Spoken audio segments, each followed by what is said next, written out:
할렐루야. 오늘도 하나님 말씀 앞에 함께 서게 되어 여러분 모두를 주님의 이름으로 사랑하고 축복합니다. 성경 말씀 봅니다.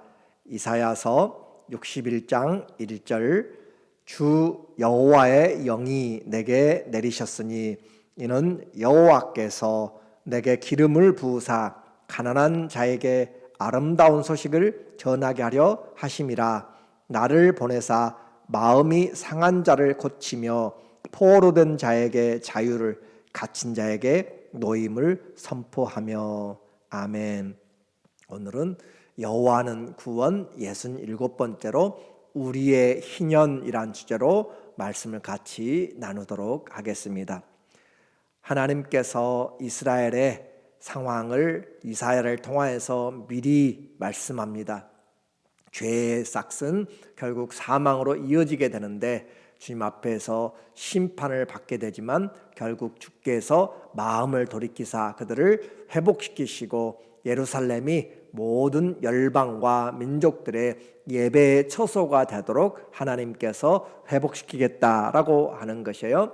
교회와 성도들은 빛의 자녀가 되어서 주님과 함께하는 곳이 곧 구원의 성벽으로 또 가는 곳마다 찬송의 문들이 열리게 되는 아름다운 그의 나라를 소망하면서 이 땅에서도 우리는 구원의 은혜를 투구를 쓰고 또 하나님의 공의의 찬송으로 또 옷을 입고 나가는 것이죠.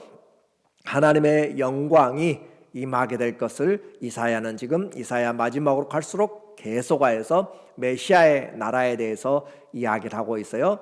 61장에서는 그 하나님의 나라 예루살렘을 회복시키고 열방들을 회복시킬 그 메시아의 구체적인 사역을 우리에게 말해주고 있습니다. 1절에 주 여호와의 영이 내게 내리셨으니, 하나님의 성령이 내리셨다. 이사야가 이야기할 때 내게라고 이야기할 때는 누구인지를 모르는 것이에요. 그러나 우리는 이 말씀이 예수 그리스도에게 임하였음을 알게 됩니다. 이는 여호와께서 내게 기름을 부으사, 성령을 표현하는 말이에요. 기름을 부으사 임명입니다. 하나님이 그에게 직임을 주신 것이죠. 옛날에 왕과 선지자와 또 제사장에게는 기름을 부어서 직임을 위임했어요. 가난한 자에게 아름다운 소식을 전하게 하려 하심이라. 나를 보내사, 이 나가 누구인가? 우리는 그리스도가, 예수가 바로 이 나인 것을 분명히 알게 되죠. 마음이 상한 자를 고치며 포로된 자에게 자유를, 갇힌 자에게 노임을 선포하며. 주님이 이사야가 이 말씀을 선포할 때는 기원전 690년 정도 되는 때예요. 그런데 그 후로 700년이 지나서 예수 그리스도가 성령으로 세례를 받으시고 이제 사역을 시작할 때 이 말씀을 하십니다. 자기 고향 나사렛에 가셔서 회당에서 이사야의 그 말씀을 읽어서 그 말씀을 선포하세요. 누가복음 4장 18절, 주님이 나사렛 회당에서 하신 말씀입니다. 주의 성령이 내게 임하셨으니 이는 가난한 자에게 복음을 전하게 하시려고 내게 기름을 부으시고 나를 보내사 포로된 자에게 자유를, 눈먼 자에게 다시 보게 함을 전파하며 눌린 자를 자유롭게 하고 주의 은혜의 해를 전파하게 하려 하심이라. 이렇게 해서 주님이 이 성경의 예언의 주인공이시다라고 하는 사실이죠. 우리는 이것을 너무 당연하게 봤지만 이사야 선지자는 계속해서 우리에게 말하고 있어요. 내가 선포한 것들을 누가 깨달을 수가 있는가? 그들은 듣고자 했어도 듣지 못하였고 보고자 했어도 보지 못하였다. 예수님이 이사야의 말을 통하여서 지금 이 복음을 듣고 있는 그들에게, 예수님이 제자들에게 말씀하는 거죠. 들을 귀가 있는 사람들, 볼 눈이 있는 사람들, 그 사람들이 복되다라고 그렇게 하심으로 오늘 우리가 성경의 예언과 그 예언의 성취자이신 예수 그리스도를 우리가 알고 믿는다고 하는 것이 얼마나 분명하게 축복인지를 우리가 알아야 되는 거죠. 이와 같이 이 이사야 당시에는 분명히 은혜의 해, 하나님의 놀라운 축복의 해가, 기쁨의 해가 오게 되는데 누구를 통하여서 오는지 얼마나 궁금하겠어요?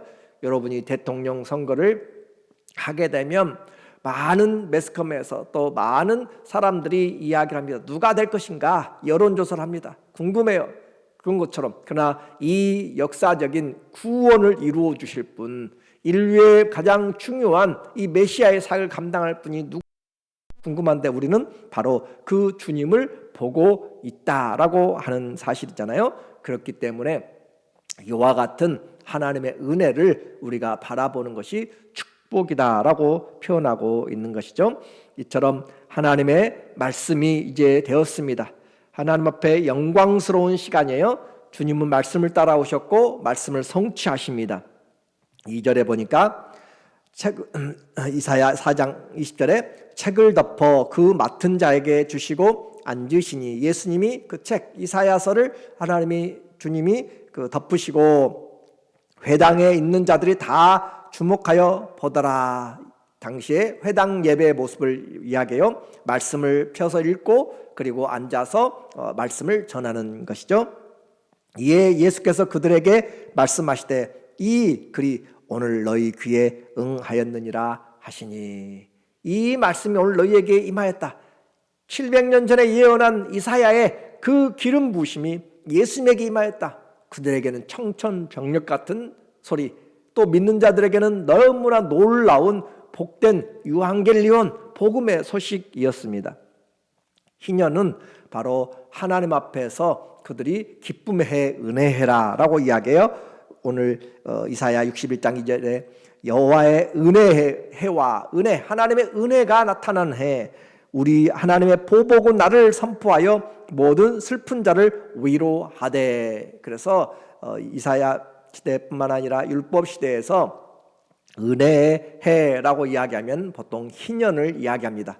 희년, 주빌리라고 이야기하는 것은 안식년이 7년째가 안식년이고 그 7년 안식년이 7번 지나면 49년 뒤에 나오는 그 해 50년째가 바로 희년에서 모든 것이 정상으로 회복되는 날이에요. 그래서 자기 기업으로 돌아가는, 빚을 탕감하고 돌아가는 그 희년이 됩니다. 그래서 이스라엘에서의 매매와 또 빚과 빚을 계산할 때 그들은 남은 희년을 기점으로 하여서 계산하게 되는 것이죠. 그러나 당시의 희년은 인생에 한 번 경험할까 말까 해요. 평균 수명이 그렇게 길지 않았기 때문에 그렇습니다. 그러나 그가 죽더라도 그의 자녀들은 희년을 경험하게 되기 때문에 그 희년은 그들에게 가장 중요한 소망의 시간이었어요.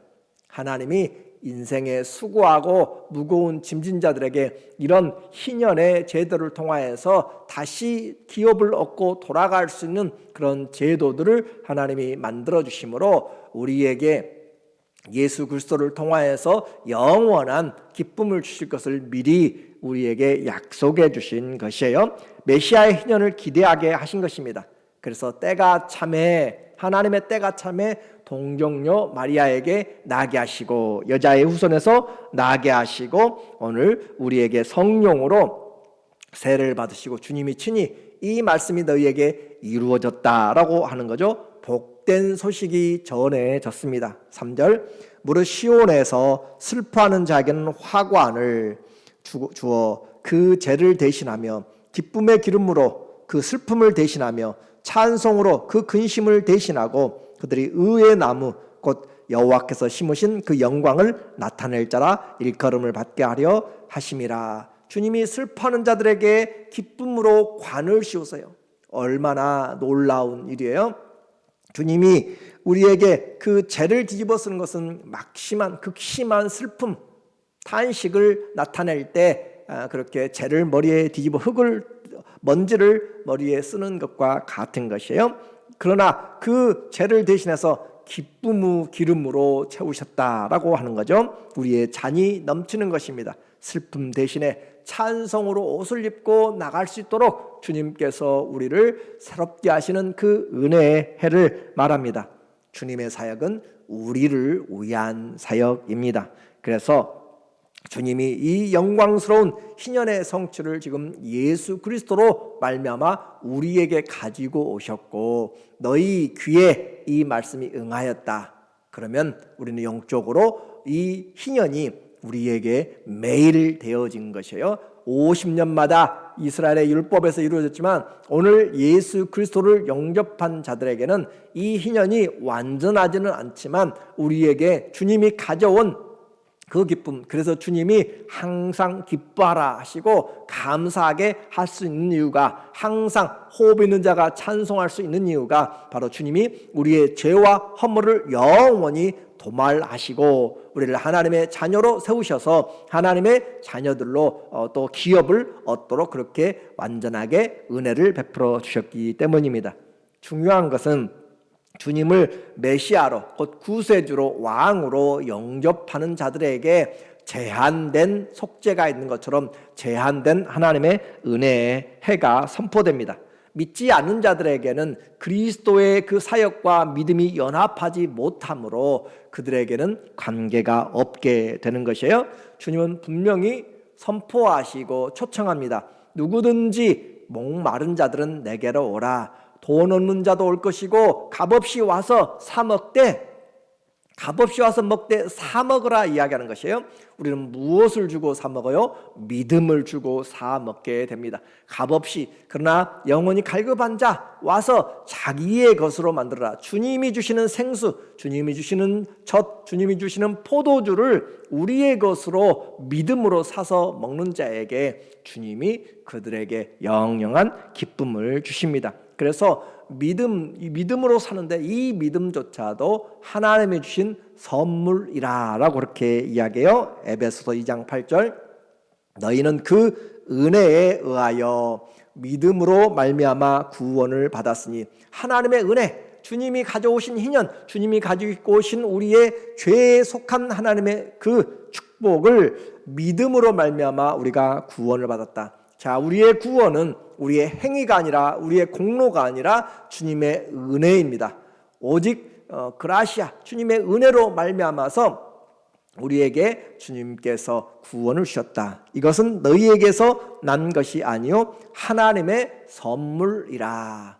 하나님의 선물이라. 이 믿음조차도 하나님의 선물이기 때문에 우리는 믿음이 좋다고 교만할 필요가 없는 거예요.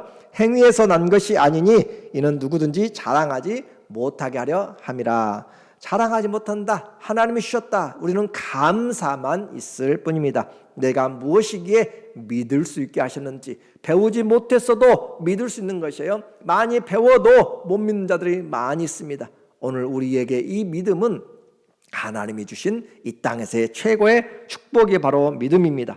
주님의 희년은 단지 이렇게 회복하는 것으로만 끝나지 않고 우리로 하여금 하나님의 나라를 이루도록 그렇게 만들었어요. 이사야 61장 6절, 오직 너희는 여호와의 제사장이라 일컬음을 받을 것이라.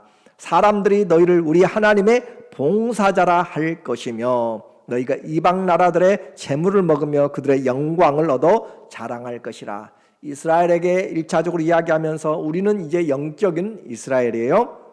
우리에게 너희는 여호와의 제사장이라, 그리고 하나님의 봉사자라 라고 그렇게 이야기해요. 하나님을 섬기는 자입니다.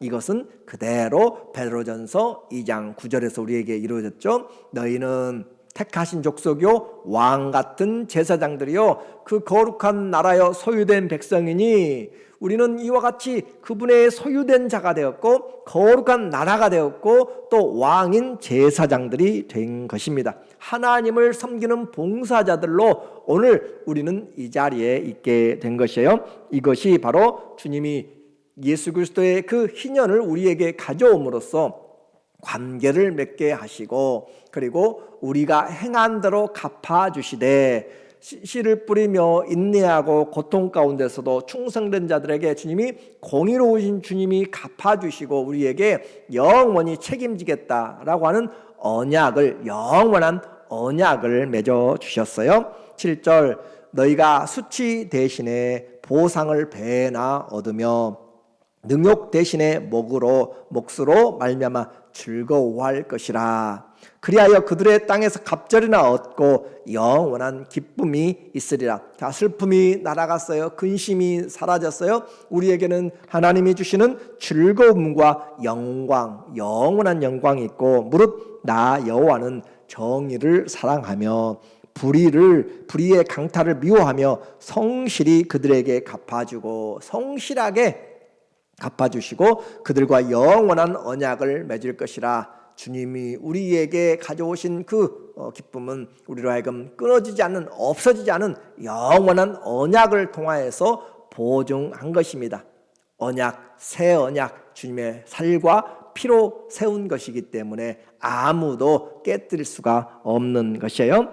이처럼 주님이 이 땅에 오셔서 자기 사람들을 사랑하되 끝까지 사랑하시면서 새 언약을 이루시고, 그러므로 주님께 속한 자는 복되다라고 하는 것이죠. 9절 그들의 자손을 문나라 가운데에, 그들의 후손을 만민 가운데에 알리리니 무릇 이를 보는 자가 그들은 여호와께 복받은 자손이라 인정하리라. 하나님께 복받은 사람, 세상에서도 복받은 사람이 있지만 우리는 하나님께 복받은 사람입니다.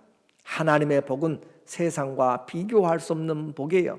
그래서 그 소망을 하나님께 둔 자, 그리고 하나님의 제사장, 하나님의 봉사자, 주님을 믿는 자들에게 주님이 영원한 언약으로 함께 하신 것이죠. 이 땅에서 우리가 이제 그 언약을 통해서 복받은 자가 되어서 주의 교회가 되었고 주의 몸이 된 것이잖아요. 우리가 성도, 거룩한 부르심을 입은 자, 그것은 바로 주님의 교회, 주님의 지체가 되었다는 것이죠. 우리보다, 이 주님의 교회보다 영광스러운 것은 없습니다.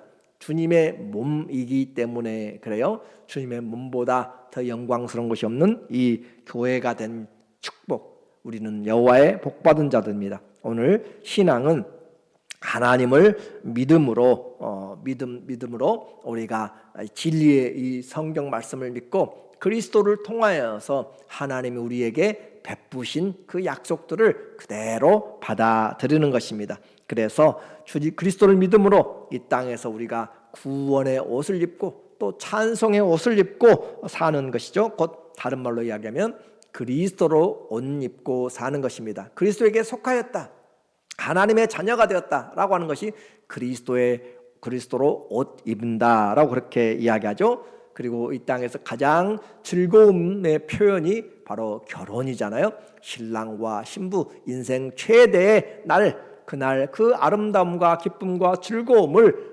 우리에게 성경은 바로 혼인잔치로 표현을 하고 있어요. 10절에 내가 여호와로 말미암아 크게 기뻐하며 내 영혼이 나의 하나님으로 말미암아 즐거워하리니 이는 그가 구원의 옷으로 내게 입히시며 공의의 겉옷을 내게 더하심이 신랑이 사모를 쓰며 신부가 자기 보석으로 단장함 갖게 하였음이라. 그래서 하나님께 우리가 나온 것은 주님이 바로 우리로 하여금 신랑 되시고 우리가 신부됨으로 가장 아름다운 그런 인생의 준비를, 영원을 준비하도록 구원의 옷과 공의의 옷으로 우리에게 더하여 주신 것이에요. 오늘 이 이사야 61장은 아주 중요한 영광과 복된 그 장을 우리에게 내용을 보여줍니다. 하나님께서 메시아를 우리에게 보내주셨는데 그분이 우리에게 희년을, 기쁨을, 은혜를 선포해 주셨고 우리로 하여금 하나님의 봉사자로, 하나님의 제사장으로 그렇게 우리를 인도하여 줄 뿐만 아니라 영원한 언약 속에서 우리에게 가장 기쁜 그 결혼잔치로 우리를 불러주신 것이에요. 그래서 영원한 새 언약, 그 믿음을 가지고 끝까지 충성하여서 이 하나님의 은혜의 증인, 또 찬송, 그리고 하나님께 영광이 되는 그 주님의 지으심에 합당한 믿음의 사람들로 오늘도 주님이 우리에게 함께 하심으로 희년을 같이 살아가시는 주의 자녀들 되시기를 예수님 이름으로 간절히 축원합니다. 아멘. 기도하겠습니다. 하나님 아버지, 우리에게 약속된 대로 주님이 오셔서 희년을, 은혜를 우리에게 베풀어 주시고 주의 신부로, 주의 제사장으로 세워주셔서 감사합니다. 일평생 주와 동행하며 이 은혜를 감사하고 증거하고 찬송함으로 하나님께 영광이 되게 하여 주시옵소서. 예수님의 이름으로 기도드립니다. 아멘. 우리에게 주어진 그 삶은 하나님의 이 은혜의 예수 그리스도의 우리에게 가져오신 복음을 함께 나누도록 하는 기회입니다. 하나님 앞에서 우리의 희년이 되어서 많은 자들에게도 기쁨의 회복이 되어지도록 주님을 소망 삼고 끝까지 믿음의 길 잘 감당하기를 다시 한번 간절히 축원합니다. 사랑하고 축복합니다.